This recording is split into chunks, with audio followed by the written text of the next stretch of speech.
সকলোকে নমস্কাৰ জনাই মোৰ আজি এই ভিডিঅ'টোলৈ স্বাগতম জনাইছোঁ। আশা কৰোঁ ভিডিঅ'টো চাই সকলোৱে ভাল পাব। দেখিছেনে খুব ধুনীয়া এটা পৰিৱেশ আৰু চাৰিওফালে সেউজীয়া আৰু ৰাতিপুৱাৰে পৰা বৰষুণ দি আছে আৰু এনেকুৱা বৰষুণৰ বতৰত ফুৰিও খুব ভাল লাগে। ডিগবৈ মিউজিয়ামলৈ বুলি গৈ আছোঁ। তাত কিছুমান ব্ৰিটিছৰ দিনৰ পুৰণি বস্তু সংৰক্ষণ কৰি ৰাখিছে আৰু লগতে আপোনালোককো দেখুৱাই যাম বুলি ভাবিছোঁ। বলক তেন্তে দেৰি নকৰোঁ, আজি ভিডিঅ'টো আৰম্ভ কৰোঁ।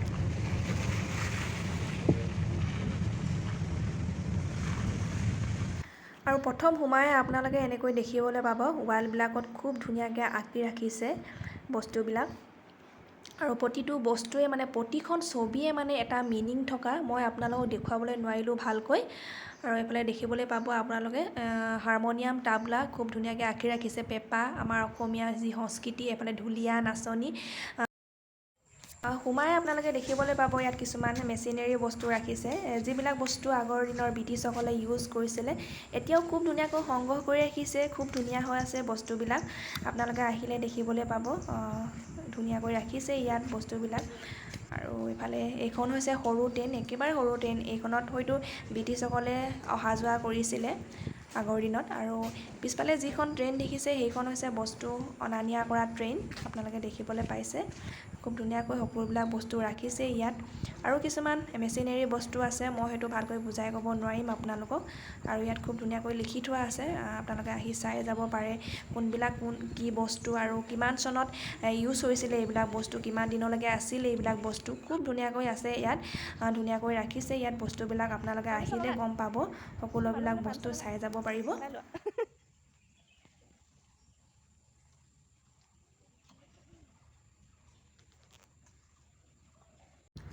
আৰু আপোনালোকৰ সন্মুখত যিটো ৰিক দেখিছে, সেই ৰিকটো থকা ঠাইখিনিতে প্ৰথম তেলৰ সন্ধান পোৱা গৈছিল।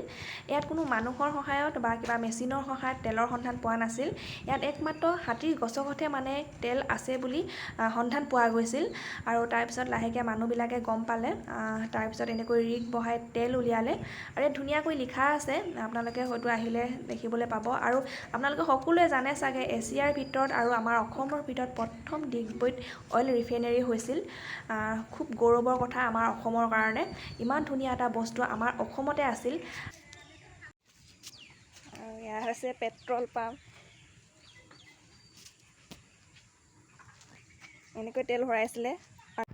আৰু এইখন হয়তো তেতিয়াৰ দিনৰ ব্ৰিটিছৰ ফেমাছ কাৰ। আৰু আপোনালোকে এটা কথা মন কৰিব, ইয়াত তেল ভৰোৱা ছিষ্টেমটো পিছফালে আছে, আপোনালোকে ভালকৈ মন কৰিলে দেখিবলৈ পাব।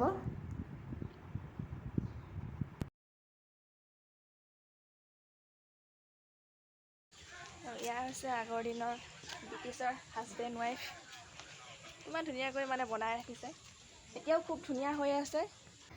আৰু এইকেইখন হৈছে কিছুমান ব্ৰিটিছৰ দিনৰ পুৰণা স্কুটাৰ, খুব ধুনীয়া আছিলে স্কুটাৰবিলাক। আৰু আপোনালোকে কাৰ কাৰ ঘৰত এনেকুৱা স্কুটাৰ আছিলে কমেণ্ট কৰি জনাব দেই।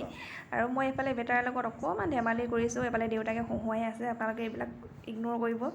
ইয়াত চাওক খুব ধুনীয়াকৈ মূৰ্তিবিলাকো কিন্তু ইয়াত একদম সঁচা মানুহৰ নিচিনাকৈ বনাই ৰাখিছে, খুব ধুনীয়াকৈ, মানে পটককৈ চালে সঁচা মানুহ যেন লাগি যায়।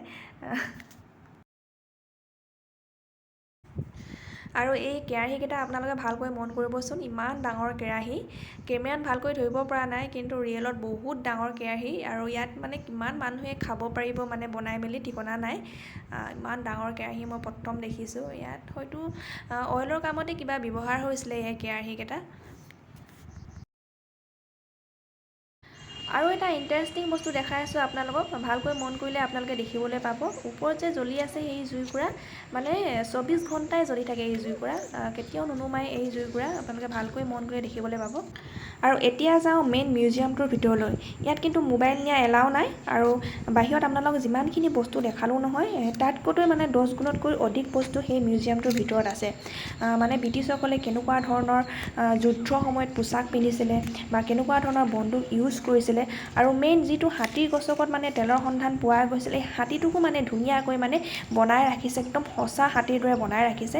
সঁচাকৈ বহুত চাবলগীয়া বস্তু, আপোনালোকে আহি চাই যাবহি পাৰে। আৰু ভিতৰলৈ যাবলৈ এনেকৈ ইয়াত পাৰ্মিশ্যন ল'ব লাগিব, মানে চাইন এটা কৰি থৈ যাব লাগিব। তাৰপিছত মোবাইলবিলাক মানে ইয়াত ধুনীয়াকৈ লকাৰত ভৰাই চাবিটো নিজেই লৈ যাব লাগিব।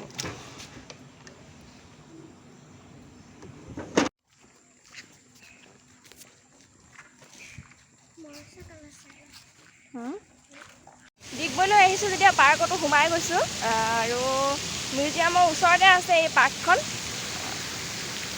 খুব ধুনীয়া আপোনালোকে আহিব পাৰে